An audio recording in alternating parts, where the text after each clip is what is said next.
మీరు పాడుతున్నారా? నన్ను పాడమంటారా? So of course ఇందాక మనం పాడిన పాటలన్నీ మంచి 'ఆయుధం' సినిమాలో పాటలు అనమాట. సూపర్ హిట్ ఆల్బమ్ అది.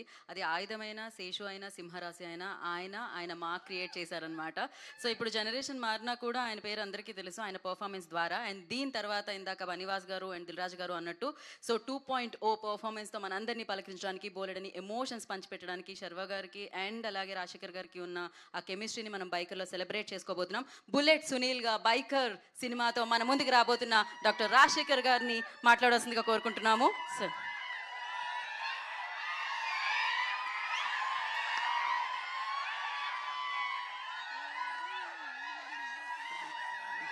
Thank you. మీ అందరికీ నమస్కారం. ఈ సినిమా ఫస్ట్ ఒప్పుకునేప్పుడు కథ విన్నప్పుడు నేను చాలా కథలు విన్నాను. నాట్ హీరోగా మాత్రం కాకుండా ఆయన క్యారెక్టర్ రోల్స్ కూడా చెయ్యాలి అని అనుకున్నాను. వచ్చే వాళ్ళ దగ్గర అందరిని అడుగుతూ ఉన్నాను. నాకు సరిగైన సబ్జెక్ట్ రాలేదు. ఆఫ్టర్ 2 years 3 years తర్వాత నాకు అభిలాష్ గారు ఈ సబ్జెక్ట్ చెప్పారు. చెప్పగానే నాకు చాలా నచ్చింది. కానీ అయ్యో మనం సర్వానంద్ గారి సినిమాకి వెళ్ళి చేస్తున్నాము, మన సెకండ్ హీరోనే కదా అన్నట్టు అనుకున్నాను. తర్వాత నేను నా పిల్లలు జీవిత అందరూ మాట్లాడుకుని అవును మీరు చెయ్యాలనుకుంటున్నారు, అలాగే ఉంటుంది చెయ్యండి అన్నట్టు చెప్పి చేయించారు. చేయించిన తర్వాత నిన్న మొన్న నేను థియేటర్కి సినిమాకి వెళ్ళినప్పుడు అప్పుడు సార్ ఎప్పుడు సార్ మీ సినిమానే కనపడలేదు, ఎప్పుడో వస్తుంది సార్ అంటే నెక్స్ట్ బైకర్ వస్తుంది చూడండి నా సినిమా బైకర్ అనగానే సార్ సర్వానంద్ గారి ఫిల్మ్ కదా సార్ అన్నారు. ఏంట్రా నా సినిమా అంటున్నా, సర్వానంద్ గారి సినిమా అంటున్నారు. అవునవును సర్వానంద్ గారి సినిమా.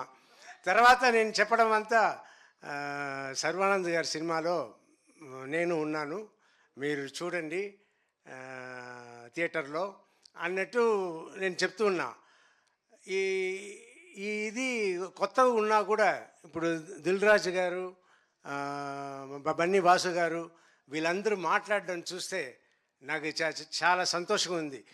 ఒక పక్క అయ్యో సెకండ్ లెవెల్కి వెళ్ళిపోయామే అన్నట్టు అనిపిస్తుంది. కానీ మా అమ్మాయిలు ఒకటే అన్నారు, డాడీ అదంతా ఇంతకు ముందు డాడీ, ఇప్పుడంతా లేదు, అందరూ ఒకటే, సో మీరు సెకండ్ లెవెల్ థర్డ్ లెవెల్తో అనుకోవద్దు అని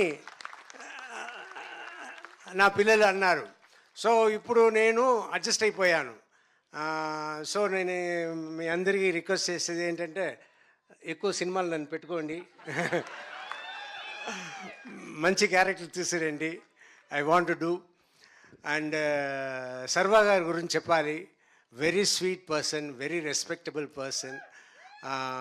చాలా అందుకే నేను షూటింగ్ చేస్తున్నప్పుడు కూడా నేను హీరోలాగా వాళ్ళ ట్రీట్మెంట్ కూడా సూపర్ ట్రీట్మెంట్ యూవీ క్రియేషన్స్. నేను ఒక హీరోలాగానే వెళ్ళాను, హీరోలాగానే వచ్చాను, ఆయనను ఒక హీరోలాగానే నన్ను చూసుకున్నారు. It's great, everything is great and waiting for the release April 3rd. Thank you.